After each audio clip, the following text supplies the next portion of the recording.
Well, welcome to the library studio here of the YAHOWah blog. I'm your host, Craig Winn. We're continuing with our series on Chakmah Choter. This is a series that is designed to explain the arrival of and the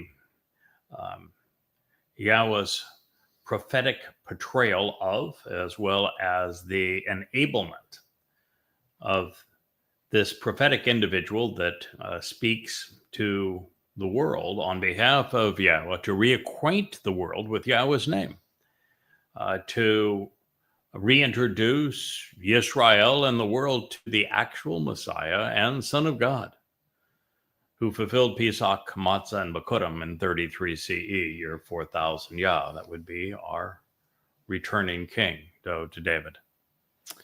And so this is the story of how he is able to deduce the role not only he has been asked to play, but to understand the entire picture of Yahweh from the very beginning to its conclusion. And we are in the midst of considering a passage from the Torah that is the second of three that is profoundly insightful. The first of those that we deduced understanding from was the great meltdown, where the children of Israel became so irascible that Yahweh and then Moshe gave up on them. And the second is pursuant to a really poorly understood event where Aaron and Miriam, the brother and sister of Moshe, came to him and after besmirching his wife, claimed that they too spoke for God. And God's response to others claiming to speak for him was immediate and unequivocal. No, you don't. I chose him. And this is the way he's explained that he spoke through him and inspired him and said, there's just no way that you also speak for me. He nipped it in the bud. And it is important because that is the essence of religion. When you look at what has transpired with Judaism, that's the basis of it. The rabbis are writing their Talmud to speak for God, speak over God. It is the basis of the New Testament. But I, Paul, say, and then you have Mark and Luke and pseudo Matthew and pseudo John writing a story, a belated story, many, many centuries after these events of what they claim happened. And it is, as I say, it's the nature of religion. But I also say, and God says, no, you don't. And it was also reminiscent of a fracture we had in the covenant family that needed to be addressed. And so it is also symbolic of that as well. Now, we have reached the point where Moshe had been told by Aaron and his brother and Miriam, his sister, that they too spoke for God. And Yahweh heard of this, and he came down, an essence of him, in a pillar cloud and said, no, I have chosen Moshe because he, more than any other, by a wide margin, was responsive to me, which is a problem for Israel as a whole, because rather than being responsive to God, Jews have been antagonistic towards him. And after explaining the ways that he revealed himself to Moshe, God got very specific and very, actually crude. Crude, maybe not the right term, but graphic with Miriam, and said, even if your father had spit in your face, This is the outcome of what you have done.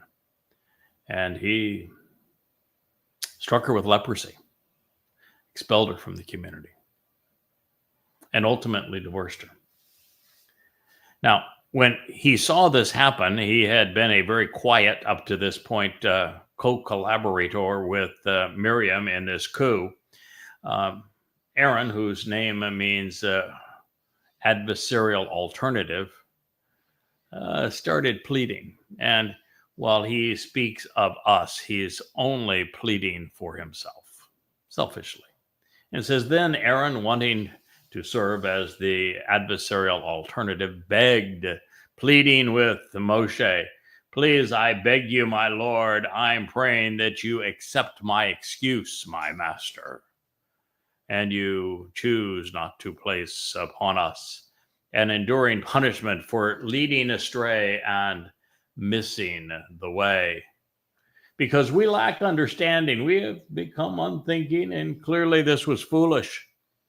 We're really just pleasing ourselves while willfully resolved and determined to pursue that which we knew was unsupportable and wrong. And because, well, quite frankly, we're wrong. We've missed the way. We've led others astray. We bear the blame and the resulting guilt. Now, as a result of his immediate confession, even though he was self-serving in this regard, because, well, we'll talk about that in a moment, but he is saying, okay, I'm wrong, and we were wrong in this regard. So he's saying, I'm part of this plot. We were wrong, and it was self-serving, and we had no justification. So because of that, Aaron wasn't penalized and extricated from the community. He wasn't stricken with leprosy. He wasn't divorced. He wasn't sent outside the community, where Miriam, his sister, Moshe's sister, also was. Well, that also suggests that since she was the one who spoke, making these claims, that she was the ringleader, and that Aaron was her purse puppy, kind of going along with the flow, trying to give her a little support, a little masculine support for the old woman there, and the sister. And the very fact that he admitted that, okay, we're wrong, God did not punish him, and he did the ringleader, Miriam. It also suggests that Miriam was the one who was conspiring all along to bring Moshe down by besmirching the character of his wife, which is how she started all this. But it also is interesting that he was begging Moshe not to do this because, well, his brother wasn't the one who responded. Up to this point, Moshe has said nothing. It was Yahowah who was the one who condemned them for making this claim. It was Yahowah who had stricken Miriam with leprosy and who had excommunicated her and who would later divorce her. So why plead to Moshe? Because he knew he had no relationship with God. And the fact is that while Moshe had already made a horrendous decision and aiding and abetting the creating of the edifice of the golden calf, he, as Moshe's brother, was someone God said, I'm going to have here to speak when Moshe, you feel like you're tongue-tied. So he was kind of a comfort blanket for Moshe, and Moshe was already on his heels, having resigned from this mission in the previous chapter because of the belligerence of the people. So I didn't think Yahowah wanted to push it any farther. So here we are, and he has made this whole mea culpa. So wrongly claiming to speak for God, especially when, in addition to his chosen implement at a critical time, is a punishable offense. And that's why God struck Miriam. It leads others astray. And Yet in Aaron's case, he immediately stood down, never did attempt to speak for YAHOWAH, and had a full confession. I'm admitted I shouldn't be doing this. I won't be doing this.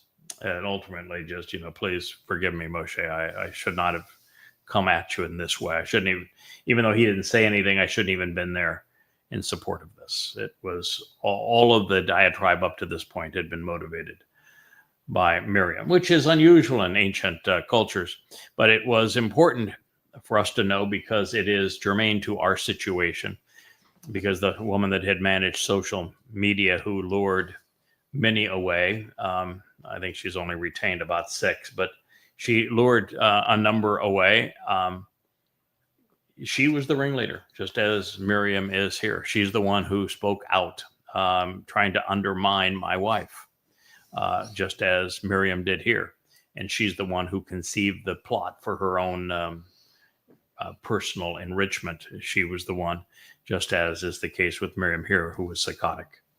And she had, as did Miriam here, a purse puppy, somebody to go along and build her little edifice, as Aaron had done with the golden calf previously. So there's a lot of this that just is prophetic and germane to our story. So with the Torah, we are told that we are not to add or subtract from it. Therefore, anything which differs from God's prescribed plan is deemed to be adversarial. And in Moshe's case, as well as that now of the Nachri and Choter, there would be no provision for an alternative. Every prophecy regarding the role that YAHOWAH has asked me to play to awaken his people, reintroduce his name, reacquaint the world with his Messiah, the very Son of God who served as our Savior, is an exclusive voice. There aren't 2 Nakar, there aren't 2 Choter, there aren't 2 Yada, but one. And he is consistently presented as masculine, singular, just as there's no spirit mom and there is no Nakara or Choterah in God's story. So as we witnessed late last year when we had the rebellion by the leprous hornets, and noticed how irrational they were in willfully pursuing what they have been told is, not only unsupportable in their claims, but their motives were laid bare. There is nothing left but the pursuit of spurious agendas and selfish ambitions in their case. As a result, they will bear the blame and they're going to retain the associated guilt. Now, there may be another Aaron in the group. I hope there is. There are some people that are on now just the fringe, if anything, of that group. They're not part of the little chat room in their maniacal mission that may think the better of it and return before it is too late. And I hope they do. Now, to suggest that Miriam's claims were poorly received would, of course, be the understatement of the Torah. But it has largely fallen on deaf ears because rabbis have followed in her footsteps, speaking over YAHOWAH and Moshe with their Talmud. And this is the reason why, if you explore what the official position is in Judaism of the rabbis, of YAHOWAH, Moshe, and Miriam in this situation, they all come down on the side of Miriam. They say that Miriam was the proper example of what one should do, that one should claim that they also speak for God, and that the ineptitude of Moshe, he had a failure of confidence in his leadership, and that it was Moshe's fault that he was timid at this point, and that it was Miriam who stood up and was ready to take the reins. Well, the fact, what they miss, of course, is that it was the children of Israel that were obnoxious towards God, and they remain so. And the more religious they are, the more obnoxious they are. And that it is the rabbis who are claiming, as Miriam had done, that they also speak for God. And God said, hell no, you don't. And that in this case, the only reason that Moshe faltered is because the children of Israel were so belligerent. So they missed everything. They got everything wrong. And that God's response, well, is God's response. So even if you don't agree with it, it's God's response. Deal with it. Now, I happen to agree with God's response, which is that if he picks someone, he gives them the authority and the responsibility and just the ability to speak for him. Then he makes all the announcements and prophecies regarding this person's role and is clear that that's the person I have designated. Then you can't speak over him. Bad things happen if you do. Then you're not listening to God. You know, when we find that the Nachri is introduced by Solomon at the dedication of the house for Yahweh's name, the first temple, God says, listen to what he has to say and act accordingly, doing everything that he recommends. And that is difficult if you've got rabbis saying, nope, don't listen to him, listen to us. We too speak for God. God says, no, you don't. God already knew that Moshe's job was a tough one because of the audience. The last thing he needed was competition, antagonism from his own family, which is exactly what they were trying to do to me. God's very protective of those that he chooses and supports, as he was with Dode. The same situation applies. So in this narrative, Aaron was now pleading his case on behalf also of Miriam, making it sound like he was also speaking on her behalf, but it's just because of his own selfishness. And he did so as if it were a life and death issue, but every indication is that he was wrong and knew it. Contentiousness had taken this embittered woman from being part of the covenant fellowship with the potential for an eternity of Shamayim heaven, because she was once part of the covenant. She spoke for God at one moment when she led the women's chorus of the Song of the Sea, promoting, the God story. But the moment she turned and said, I also have these other opportunities and responsibilities to speak for God, God said, hell no, you don't. Get out of here. I'm not only striking you with leprosy so no one else should have any contact with you, I'm not only sending you outside of the community, I'm divorcing myself of you.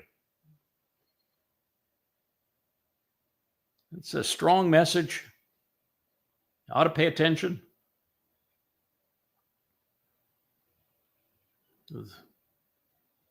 She'd forfeited her soul, with the consequence being eternal separation, was now hanging in the balance. And I think that when we hear this in Dabarim, the divorce decree with Miriam, her problem was so severe that she is being singled out for separation in Shamayim, whereas her co-collaborators might get by with simply losing their souls, which is a far better outcome. But rest assured, stay as part of the rebellion, and you have a 0% possibility of entering heaven. In what appears to be an ode to our situation, the leprous hive of hornets, pleading to avail in their case, their spiritual mother's compassion, we read the following: continuing to plead, let her not be as the lifeless and dead who are plagued. This is because in being brought forth this out of this mother's compassion, well, the core of this message is eaten away. Midbar in the wilderness, Numbers 12:12. There are so many elements of this story that are really not germane to what happened 3,470 years ago, but are absolutely consistent with what happened to us 6 or 7 months ago. The very fact that it began by trying to demean Moshe's wife as this one began by trying to demean mine. The fact that the aggressive individual was a psychotic woman, rebellious and embittered, which I have proven. And the fact that she came with a man that was there to support her effort. And the fact that she had been involved and clearly viewed herself as being covenant in her previous involvement, but then was completely ostracized, having written herself out of the covenant family. And now we know that their rebellion was justified on this woman wanting to write herself into the story that she was not in. And the way she did that is she said, I can lure these women in around me with the story of Spirit Mom. And I'm going to come up with a Spirit Mom. And the Spirit Mom is talked about in the 8th proverb. Not the 8th. Yeah, it's the Mashal. Which proverb is it? I guess Mashal 8. I think it is the 8th, right? Yeah. Yeah, it's the 8th proverb. And you look at the 8th proverb, and there is no mention of a mom. There's no mention of a spirit. It can't be about the Spirit Mom when there's no mention of an M mother or a Ruach spirit. It happens to be about Choter, or Chakmah. And in the case of Chakmah, it's the very intelligence that they're lacking in this situation. But yet they claim that because of the 8th proverb, that they are compelled to speak of the mother's compassion, just as it says here. And that if they don't do so, everyone's going to die. They have this noble cause that they must speak on behalf of Spirit Mom to save the world. We too speak for God, although it's this Spirit Mom God that we speak for. Well, there is no Spirit Mom. But this says so because it is adroitly tying this prophecy to their rebellion. And that is because there is very little that God has done over the past 6,000 years that is as vital to his interest and the interests of his people and of his beloved Son as what we are collaborating on as the Nakar, as Yada, as the Choter. And this is because if his name is not reintroduced to his people, a name, by the way, they changed. If his name is not reintroduced to his people, they don't know it. If they don't become reacquainted with the actual Messiah and Son of God who fulfilled Pesach, Matzah, and Bakodim in 33 CE, year 4000 Yah, who is their former and returning king, they don't understand the actual terms and conditions of the covenant and how they are fulfilled through the first 3 Moed Mikre, Passover, unyeasted bread, and firstborn children. They don't understand the timeline that we're under in God's story. If they don't understand the entire picture and how it all fits together and our place in it, then there is no Shavuot harvest. There is no Teruah gleaning. There is no sacrifice of the Adamah Parah. The adulterous woman is not purged of her religious guilt. There is no remnant of Yisrael gathered in Jerusalem. And without a homecoming, without anyone to come home to, Yahweh do not return. And we do not enter a restored earth but the earth is in fact destroyed. That is why God's all in on this mission. When we began, we had 32 years left. We're 24 years into that process. You see all the books that we have written together as part of that. You now see many hundreds of hours of the YAHOWAH blog, all as part of this. It means a great deal to God. He said, in the range of 1,000 prophecies regarding it, this actually being one of them, telling people how important this is, how serious it is, beginning in the Torah and running all the way through the last of the prophets. It's in the first chapter of Bereshith and the last chapter of Malachi. And here it is specific to us, continuing to plead, let her not be as the lifeless and dead who are plagued, because, well, that you are just bringing forth a mother's compassion.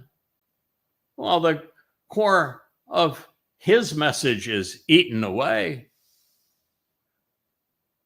Yeah, their claim was the core of my message was being eaten away because I didn't appreciate Spirit Mom, and that they were vital to the very survival of the covenant because of their compassion for the Mother God.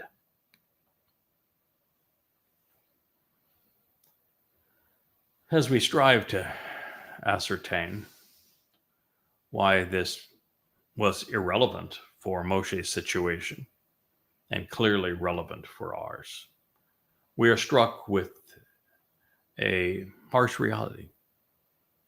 It was actually senseless for Aaron to be insisting that Miriam should not die as a result of her horrendous and selfish decision. And this is because once plagued in this way by God as a result of her rebellion, death was at this point the best possible outcome for her.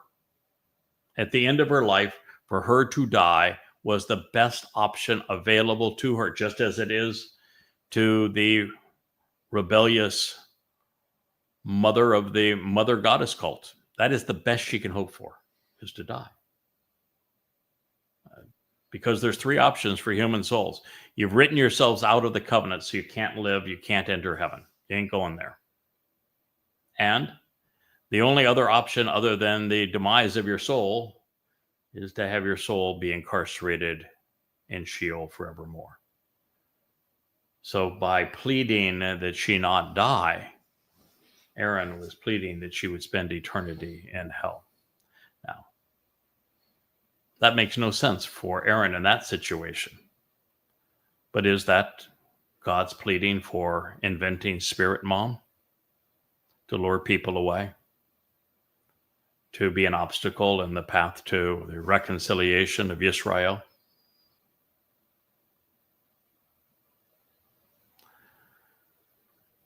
There had been no reference, and we know in this story, to an M mother in Miriam's case, causing us to question why it was M, why the mother was referenced in this narrative if it isn't specific to our situation, which was all about a Spirit Mom.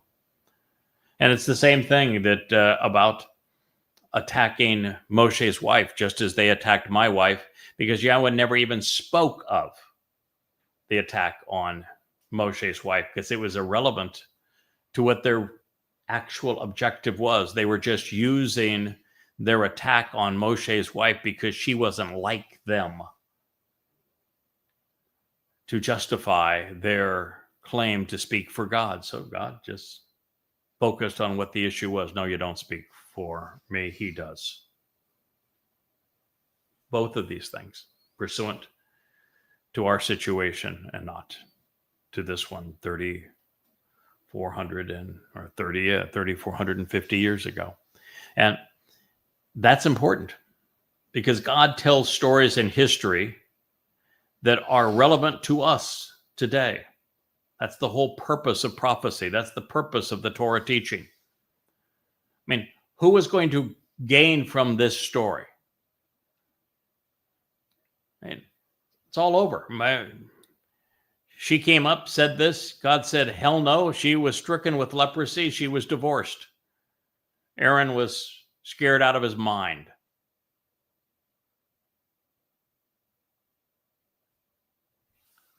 It's a private conversation. But now it's not. Now it's public.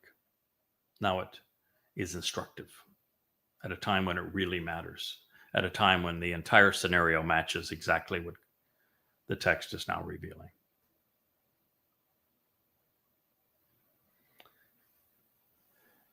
So not only was there no reference to an mother in Miriam's case, causing us to recognize that it wasn't a reference for that purpose, but for us. And that is because, by contrast, the insistence of a spirit mom, an M, became the central issue of the yatzah that was brought forth by those in the leprous hornet's nest. Moreover, the core of the message they are trying to destroy is the one Yahowah and I have been developing over the past 2 decades that sits in these 35 books behind me. That is part of tens of thousands of audio programs that I've done over the years. Well, Moshe's response is very different than the one Yahowah has asked me to pursue. His circumstance was unlike mine. As we have just read, the children of Israel had been so antagonistic, Moshe simply quit. So now he was just going through the motions. I have my back bowed, my chin is up, and I remain fully committed. Also, my Miriam went much farther than Moshe's sister, and our Aaron has been far more egregious than in this case. Rather than accepting Yahowah's criticism as appropriate and fair, the queen and this nest doubled down and became belligerent, attacking it every possible way. They still are scheming. And the man who made the hive, rather than admitting that he was wrong and he was aggressively destructive, became amongst the most demeaning individual in this whole cult, indicting himself and his queen with a torrent of repulsive letters, one after another. One written directly to Rich, sitting to my right, begging him to be part of their rebellion. Not going to happen. Oh, you didn't come here to be part of their rebellion, Rich? I'm here to squash any attempt they come back. Oh, you're here to They squash the surface- rebellion. When they resurface, I will be all over it again. Yeah. No, mostly you're here because you're part of the answer. God knows that just as the case with Moshe, that you can't do this alone. You need support. And you're the technologist who is not only understands what God is achieving through his Choter and Nakar, you know how to make this technology work on behalf of God's people. So the message is out. And that is an exceedingly valuable skill that, well, Leigh and I did our best during December to try to figure out what to buy and how to hook it all together and to make it work. You've forgotten more about this technology than we will ever know. And it returned us to doing what we do best, what we're responsible for doing. So it makes a big difference. Thank you. You're welcome. Therefore, rather than asking for restoration and healing, I'm committed to exposing and condemning. And this plague that has been was so ill-timed, I have no interest in forgiving. Forgive, the whole religious concept of forgiveness is so absurd. God doesn't forgive. In fact, when it comes to altering his name, he says, I will never forgive that. It's unforgivable. Well, God's not in the business of forgiving. It doesn't need to be. The whole method that he came up with to resolve our religious guilt is to take it away, deposit it in Sheol, never to be seen again. So that's the means to it. But once God's done that for you, you just can't continue on to be a numbskull, because then you're piling up a bunch of trash all over your soul. And so you're guilty all over again.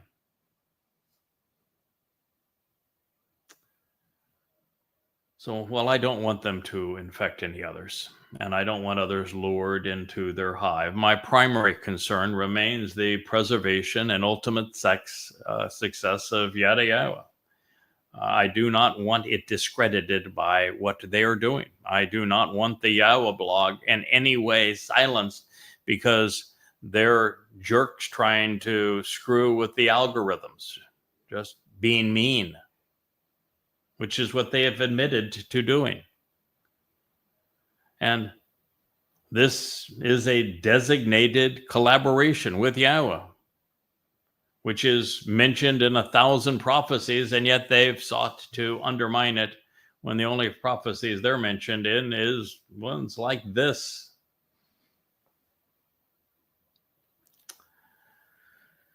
So then Moshe called out loudly to Yahowah to say, I am requesting that if you want to provide restoration and healing for her, well, then that would be my pleading too. So, if you want to restore her, then that's okay with me, is what Moshe said. Moshe at this point was numb. You know, it's just one more stupid thing by insiders, this by his brother and sister. And after he had told Yahowah it was this, and they're all so bad, I would prefer you just kill me. So Moshe just said, listen, God, if that's what you want to do, God, then, do what you want to do. It's okay with me. But he didn't come to God and say, listen, I want you to spare her. I want you to resolve this. I want you to provide restoration and healing. He didn't say that. He said, if you want to, should you choose to cure, mend, repair, or provide recovery. It was written in the call imperative, second person, masculine, singular. And so the choice would be Yahowah's. That's what that says. So Moshe just called out loudly to Yahowah to say, listen, I'm saying that if you, and it's just nah, so I'm conveying that if you want to provide restoration and healing, that's your choice. That's okay with me. There is, of course, another even more compelling reason that, unlike Moshe, I'm not advocating for restoration, and I'm not. I don't want them back. Well, there are some fringe players that I don't think were ever significantly beguiled by them that I'd love to see return. But the core group, I've read their most recent vomit. No, we have no interest in ever seeing them again. Not now, not on a future harvest, not in heaven. No way, no how, ever. But what they've done to my wife, no, I would be a really rotten husband if I made an accommodation for them.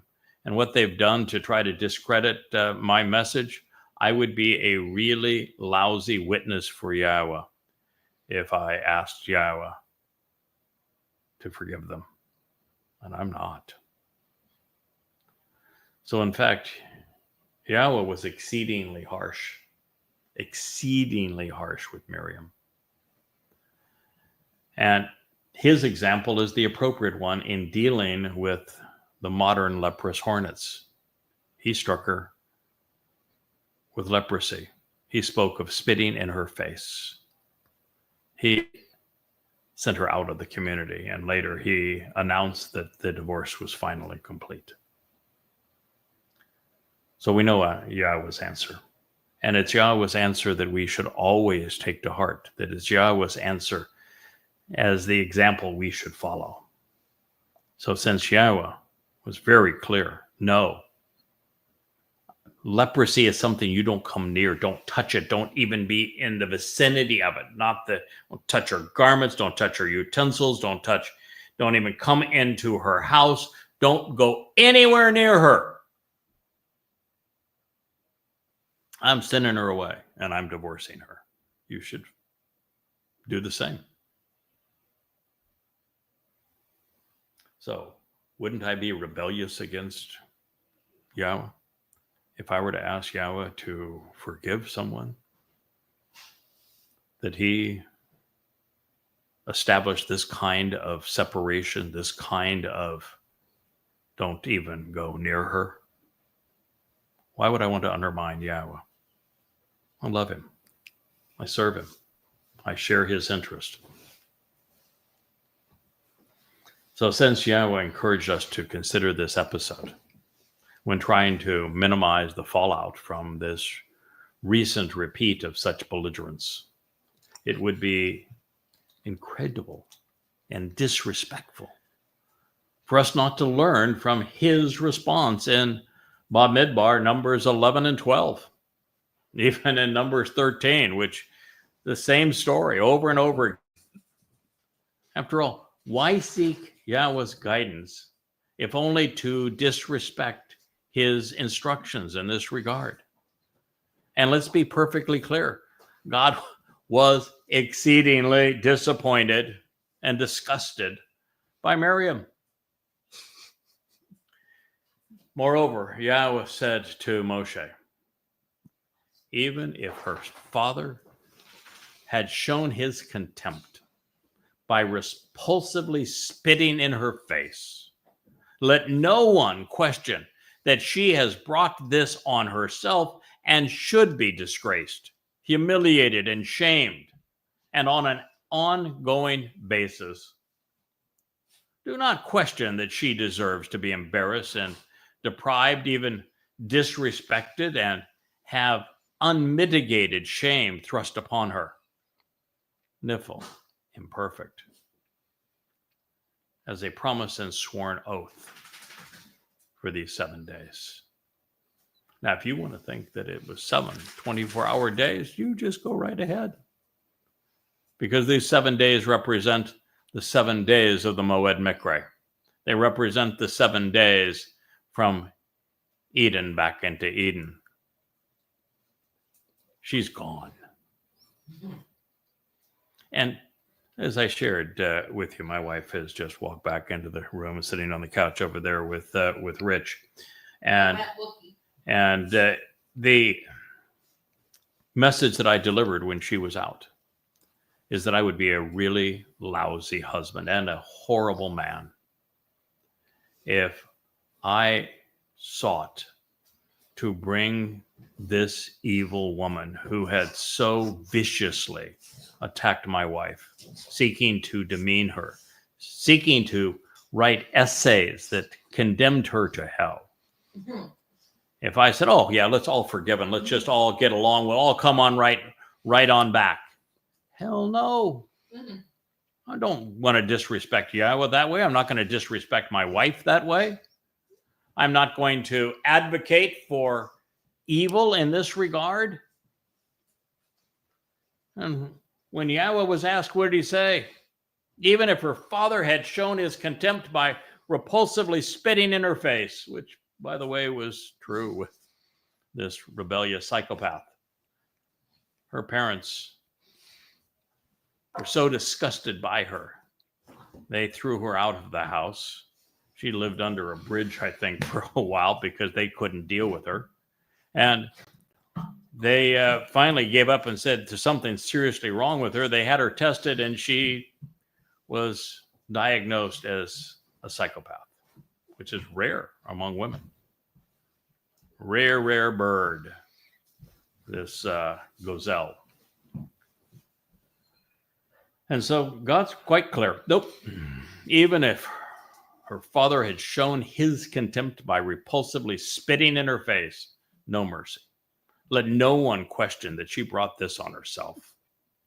She should be disgraced. She is to be humiliated. She is shamed on an ongoing basis. In the imperfect, there is no end to her shame. And it is a promise and a sworn oath for 7 days. There are 7 Moed Mikres, you'll miss them all. There are 7 eras that lead us back to the garden. She's excluded from them. You can't do this with Yahowah. There are no-goes lanes. And in the case of this psychopath, she actually changed Yahweh's name to make Yahowah sound like he was schizophrenic and had a mommy and daddy both in his little persona. Yeah, the hand was supposed to be daddy and the tent peg was supposed to be mommy, except for the fact that the tent peg is masculine and the hand is feminine, but they didn't look that part up because they're not very Chakmah. And they changed Yahweh's name, which is clearly pronounced Yahowah based upon Torah, based upon Haya, to Yahweh, all to accommodate their desire to change God into their image, into her image. You can't do that and spend any time around the Almighty, particularly when we are at a period where everything is on the line. We devote every waking hour to this because we only have 11 months left for the Shabuah harvest. We only have 8.5 years left, 99 months until the Teruah ingathering, to the sacrifice of the red heifer, to the final remnant being restored in Jerusalem, to the return of our King with his father, Dod and Yahowah. We have very little time left. And over the last 3,470 years, Jews have been exactly as they were portrayed in the previous chapter of Numbers. They were just like Miriam in this chapter. And to change their attitude, to get them to finally give up on themselves, of them talking over God, of them not listening, of their erasing Yahweh's name, of them being belligerent. It's a tough battle, especially difficult today. And we need to focus on what we're doing. And there are enough obstacles already in the path to clear that we do not need more, nor do we need to be cut down at the knees in the midst of this. So as a result of what she had brought upon herself, God says she must shut up. This is God speaking. As a result of what she has brought upon herself, she must shut up. She must be isolated and even incarcerated. And as a promise and sworn oath for 7 days, for all of the Moed Mikre, those 7 days, outside and apart from the encampment, the family of Yisrael. Afterward, she may be gathered in or withdrawn based upon her actions. Well, Miriam shut up. We don't hear a peep from her. She died. And then in Debadim, we're told that there was a divorce decree. She is the exemplar of leprosy, being untouchable, and of divorce. So we don't know what she maneuvered quietly that was never brought up again, but we know what the leprous hornet's net has done to try to undermine the role of Yada, the Choter, and Nakri now. And based upon her actions, she will not be gathered in unless to be gathered into incarceration. She will not be withdrawn unless it is to be withdrawn from the covenant family, because her actions have been absolutely belligerent So as God said, she must be shut up. She must shut up. She must be isolated. She must be imprisoned. Yeah, shut up. That's the advice that we have given from the beginning. You made a horrendous mistake. Shut up before the only option is to send your soul to hell. Seriously. Shut up. Stand down. You threw away your soul. The best you can hope for is to have it dissipate to nothingness. But that's only possible if you shut up and you are nothing but an echo, an obstacle that was kicked aside and off the path, that is no longer an irritant.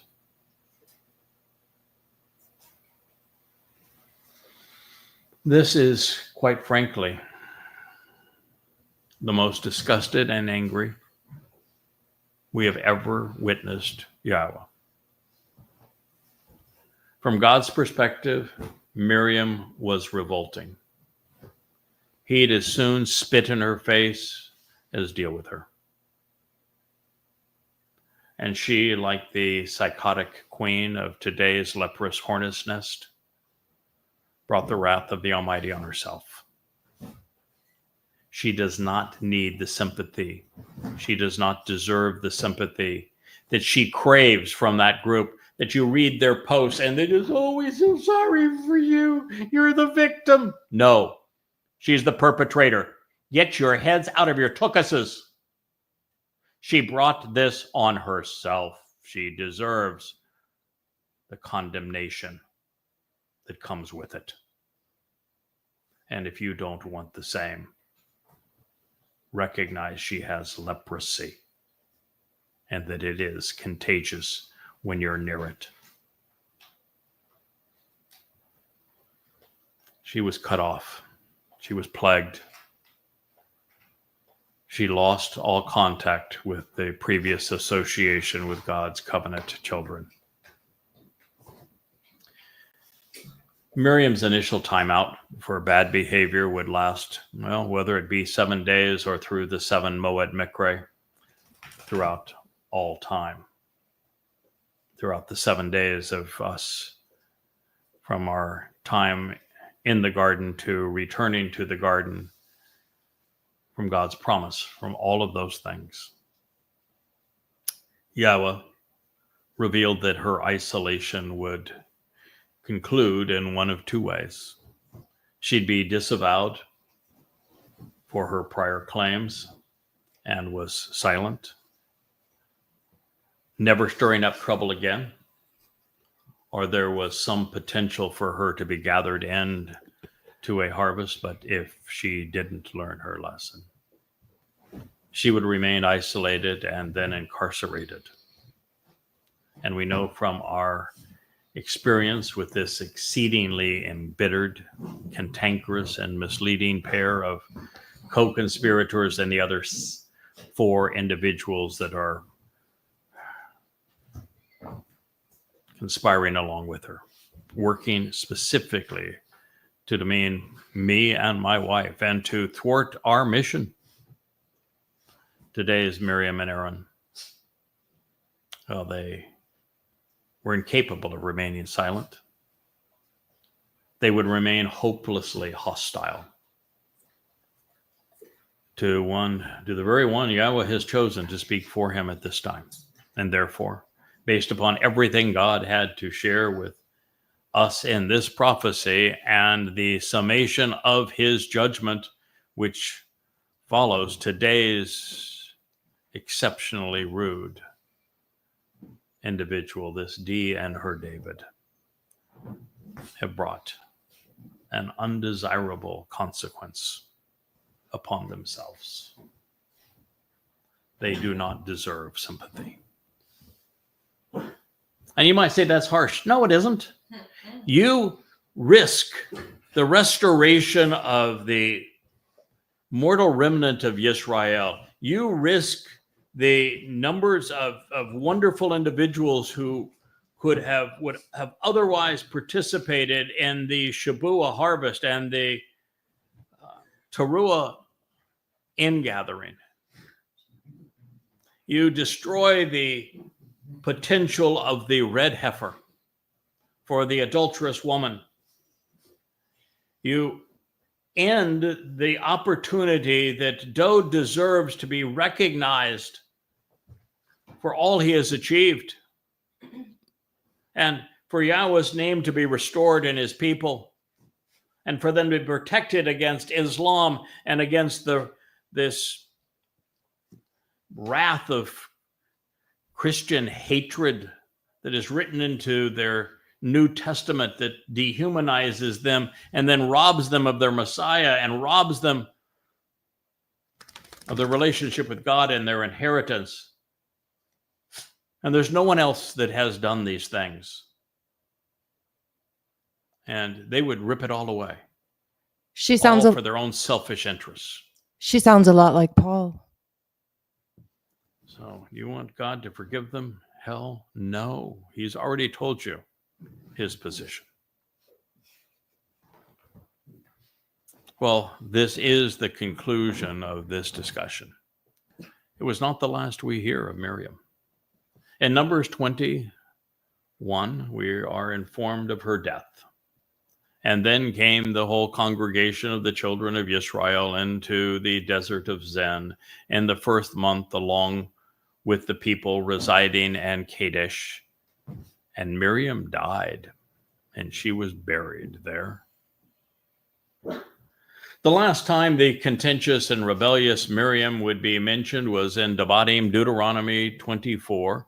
The story is told in verses 1 through 8 and ends with her eternal demise and divorce and the 9th verse. It begins, as I've shared, as a discussion on divorce about a really nasty and ugly woman whose first husband and second said, nope, we want nothing to do with her. And it talks about what her fate would therefore be. Seems appropriate enough. In this case, at least at first blush, the situation God is describing appears overly complex, with a woman with a very bad reputation and the two men who have been troubled by her. Would be her actual husband and now me.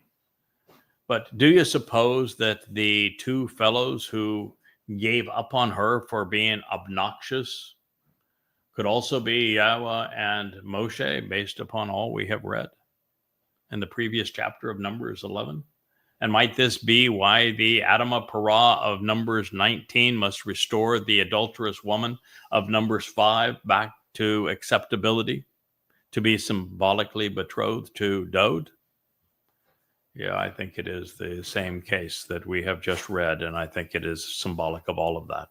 Well, I'll let you decide. It's a really interesting narrative, and it reads as follows. Indeed, when a man, a male individual, it's an ish, grasps hold of and obtains for a prolonged period a woman, and marries her for a limited time, and then if it comes to pass that she does not find favor in his eyes because he has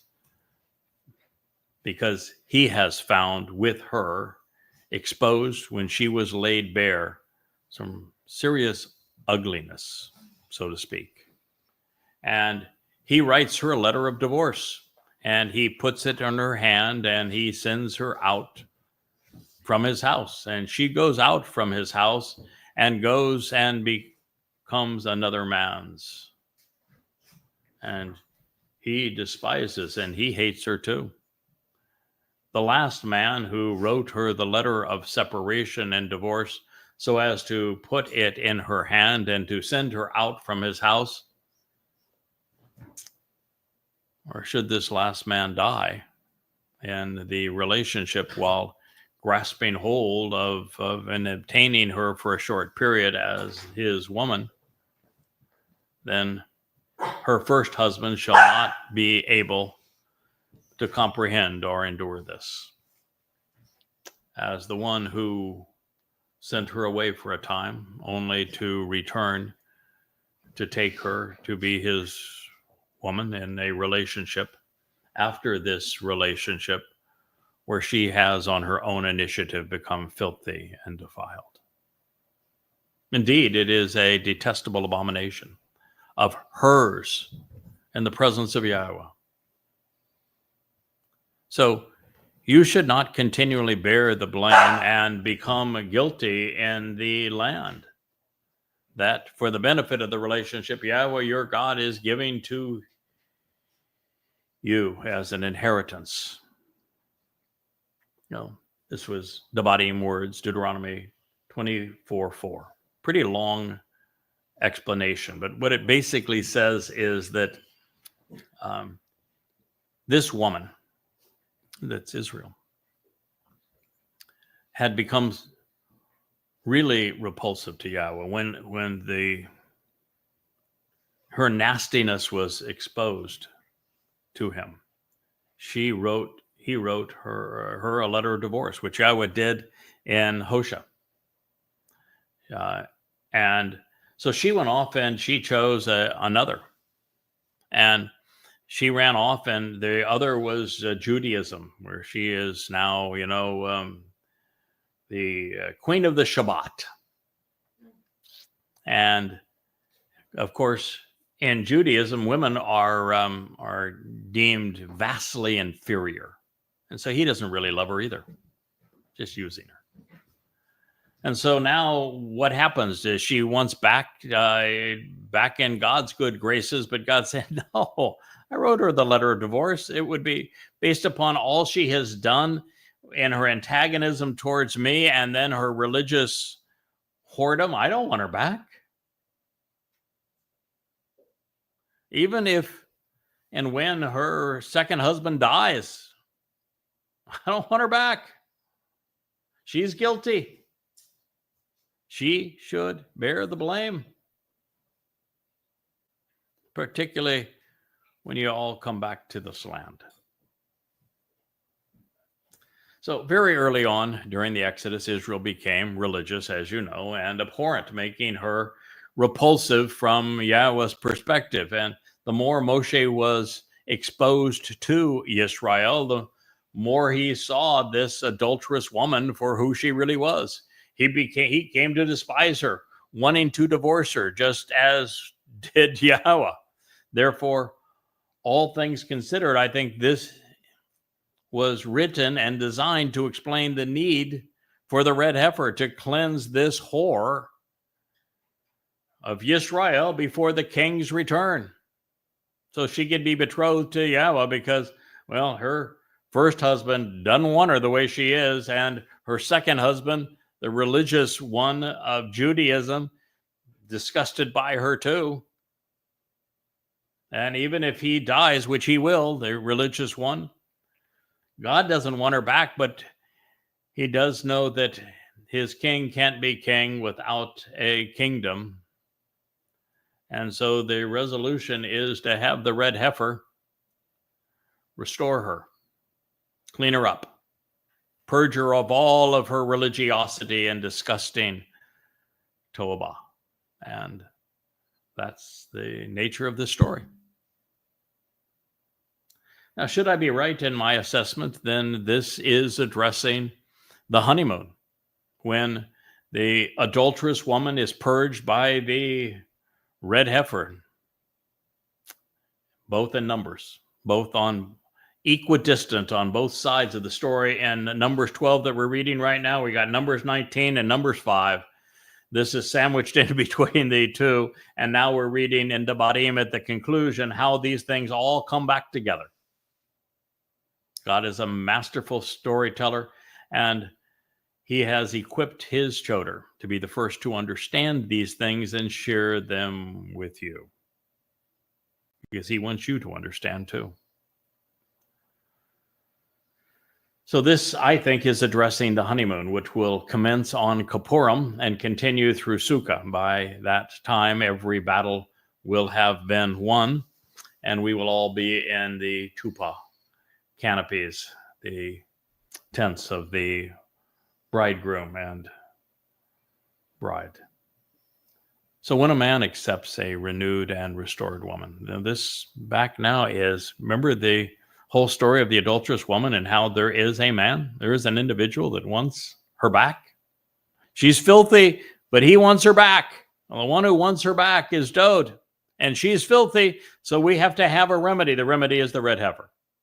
So when a man accepts a renewed and restored woman, he should not go out with the conscripts to fight and not be extended for him for any event, even in a speaking role.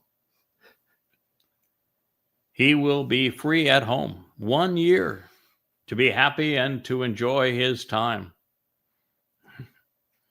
with his woman, who just gave me the 1 hour finger holding up Wookiee and a delightful scene of vision for the eyes.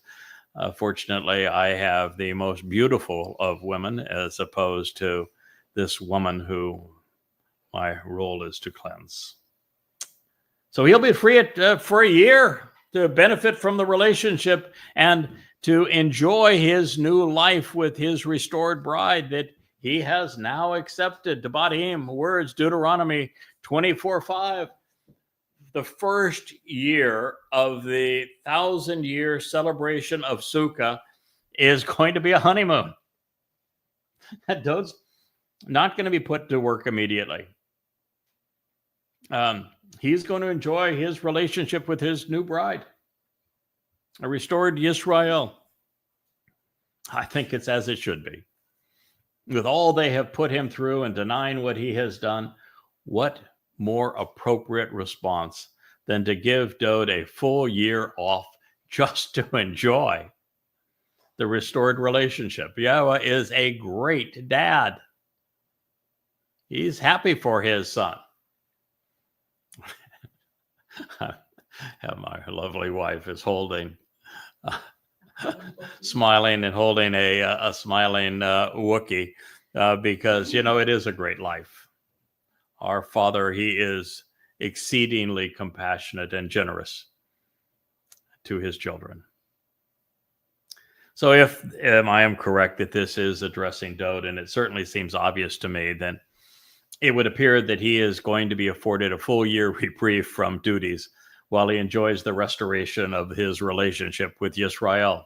And that means that his Bashar Herald will probably be busy administering to the affairs of the kingdom and speaking on his behalf. And after all our King has done and our Savior has done, and considering how poorly Israel has treated him prior to this point, this is well deserved.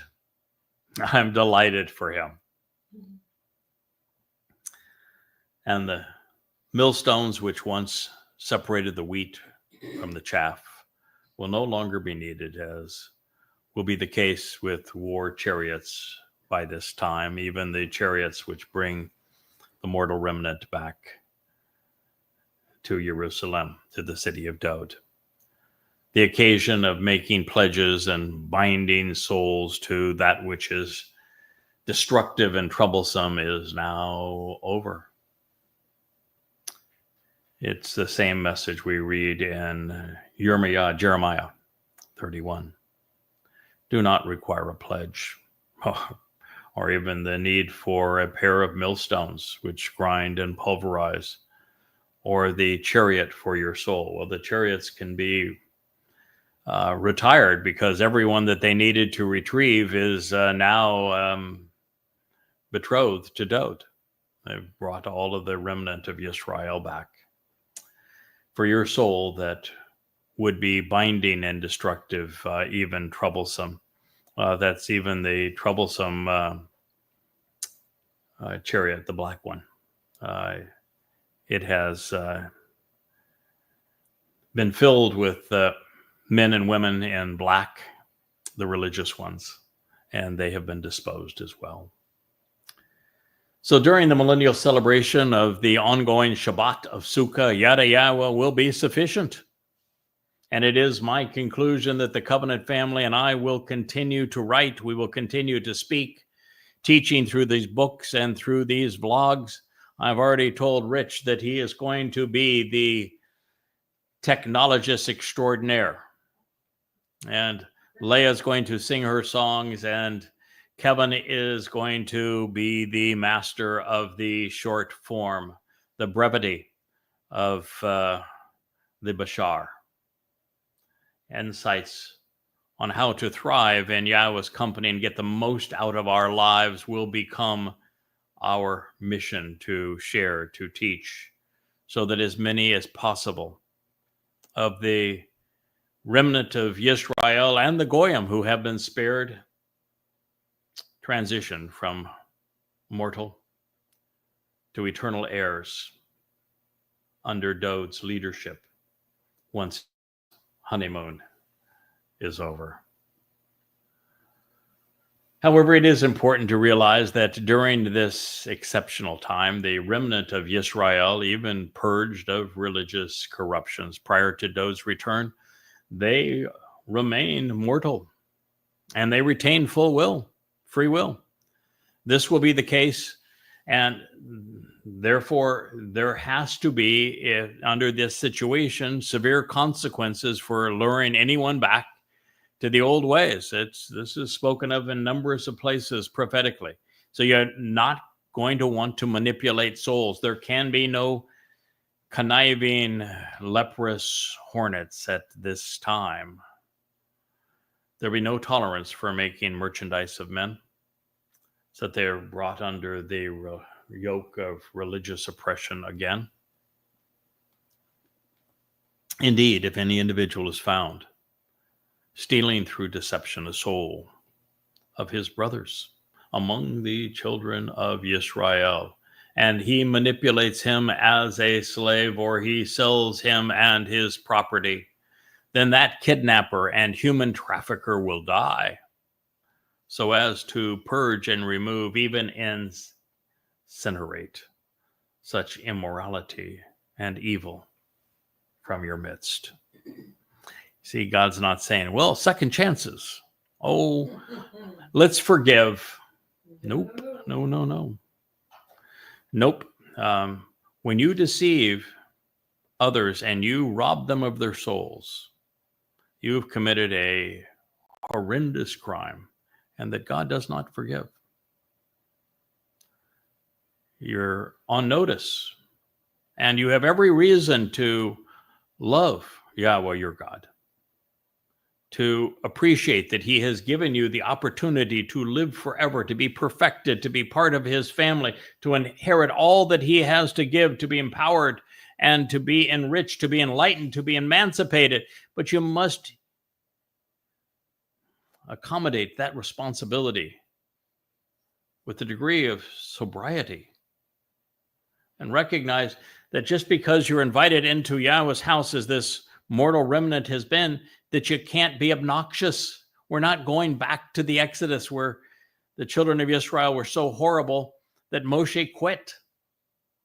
God does not want to do that to his king. He does not want to do that to his king's Bashar. He most certainly doesn't want to do that to the Bashar's wife either.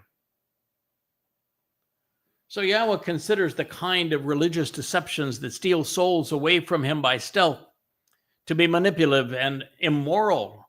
Religion is therefore a form of human trafficking in which the perpetrator is essentially committing suicide. And as it relates to our situation, the leprous fatling and psychopath promoting the mother goddess cult stole nearly 20 grand from my wife and I just prior to her embittered rebellion, and while also luring 8 souls away, 6 of whom remain, including the man who built her online nest. And for this crime, today's Miriam and Aaron have been ba'ar, purged and removed from the covenant family. What they have done is ra'ah, immoral and evil, ba'kareb, in our midst. Now, you might think I'm being vindictive. No, I really don't give two hoots about them. But Yahweh does. Yahweh teaches us lessons that he wants us to pay attention to observe, and to pursue, to act upon. And God didn't take the time to teach us this lesson and then inspire me to share it with you for no reason than he is going to pass it all by and forget. No, he told us this story so that we would know exactly how to respond, and we could respond in a manner that is consistent with his teaching and his guidance. He despises deception, particularly when it is rebellion against him and those he has chosen to work with, as well as those that he wants to redeem. And fortunately, there is a vaccine, one that will negate even a leprous plague. Choose to be especially observant, God says, closely examining and carefully considering.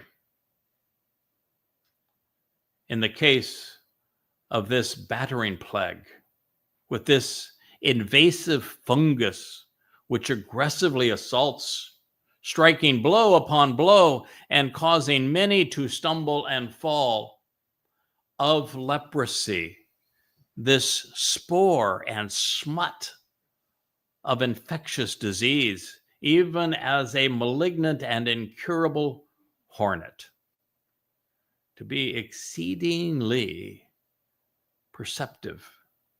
Be thoughtful, on your guard, and focused, and act engaging and doing according to everything that for the benefit of the relationship. The Lois, these priests, those who are providing guidance, have instructed and taught you, because there is a new Lois. You see, even Dode and also Elia are going to serve in this role. And I guess you can't serve my brother, the high priest and king, without also being in this role myself.